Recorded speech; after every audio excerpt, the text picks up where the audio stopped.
Magandang araw po sa inyong lahat at muli po welcome po dito sa inyong paboritong programa. Dear Kuya E, minsan talaga sa buhay ng tao ay susubukin ka na sa bawat pinagdaanan mong relasyon, masasaktan ka talaga pero may pagkakataong pipiliin mong magpatawad dahil sabi nga, life is short. Ako po si Kalo at ito ang aking kwento. Kuya E, minsan na akong umibig sa aking kachat. By the way, hindi po ako halata Kuya E. Straight acting, manly, kaya ayoko din po sa halata. Ang gusto ko yung astig sa astig din.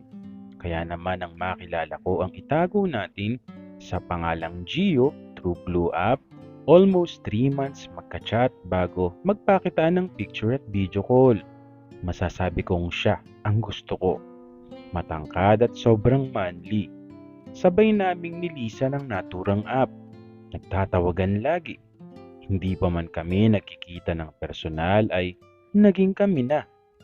Siya ang nag-initiate Kuya E at nagsabing mahal niya ako. By the way, malayo kasi si Gio Kuya E. Like Luzon ako ay siya naman taga Visayas.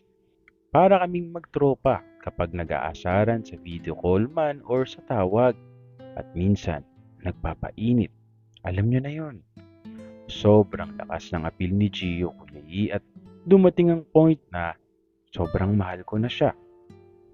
Kahit malayo Kuya E, may work si Gio sa isang company kaya minsan may oras ang tawagan namin pero hindi siya talaga nakakalimot sa pagpapaalala na kumain na.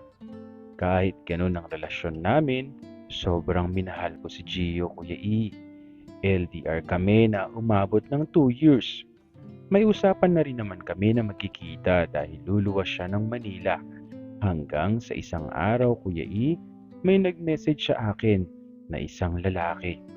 Tawagin natin siya sa pangalang X mismo. X daw siya ni Gio at may nangyari daw sa kanila for 2 weeks na.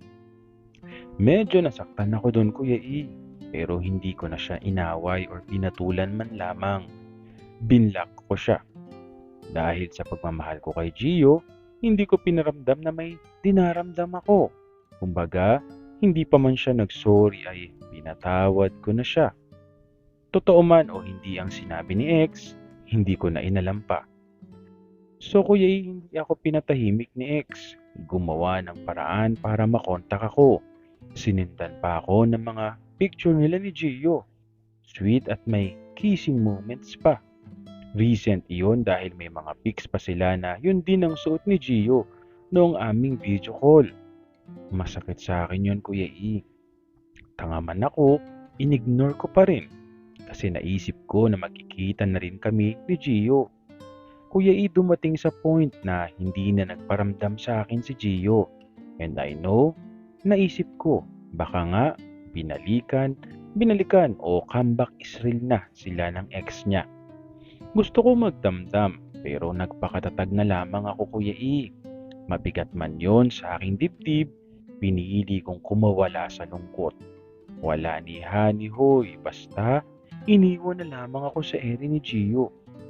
Kinaya ko yon Kuya E at lumipas sa mga linggo at buwan dahil focus ako sa trabaho, siguro dahil dun kaya in a way ay naging okay naman ako. Masasabi ko na namimiss ko pa rin siya at mahal ko pa rin siya pero kailangan ko nang mag-move on Kuya E.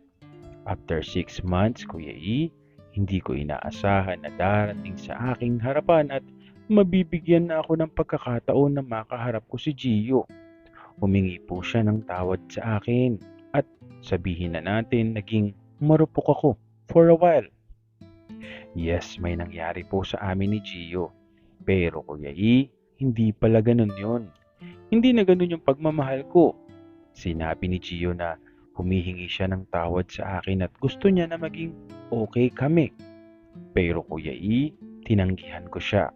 Kasi baka hindi na ako yung dating mahal niya.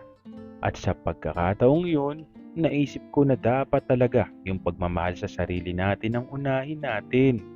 At huwag na lang masyado mag-expect lalo na kapag true chat lang at LDR ang relasyon nyo.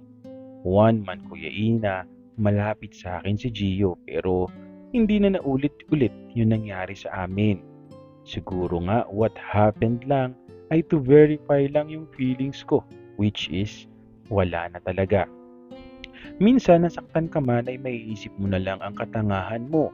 Nasabi nga ng mga makalokohan, hindi man nagkatuluyan ay importante ay natikman. Hindi kami naging friends ulit ni Gio at nabalitaan ko rin na may iba na siya. Ako naman, nanatiling single, Kuya E. Kalo, ayan yung sinasabi natin. Well, siguro nasa iyo naman talaga yun no? Kung gusto mo talagang maging single, choice mo talaga yan, no? At yun nga, buti nga, kumbaga, sabi mo nga ay binirify mo lang yung feelings mo at nalaman mo rin na meron na rin ibang karelasyon si Gio. So, ganun siya kabilis, no? Ganun siya kabilis sa makahanap o magkaroon ng iba dahil inayawan mo siya. Muli, maraming salamat po sa patuloy na sumusubaybay, sumusuporta dito lamang po sa inyong paboritong programa. Maraming salamat po sa inyong lahat. Magandang araw po sa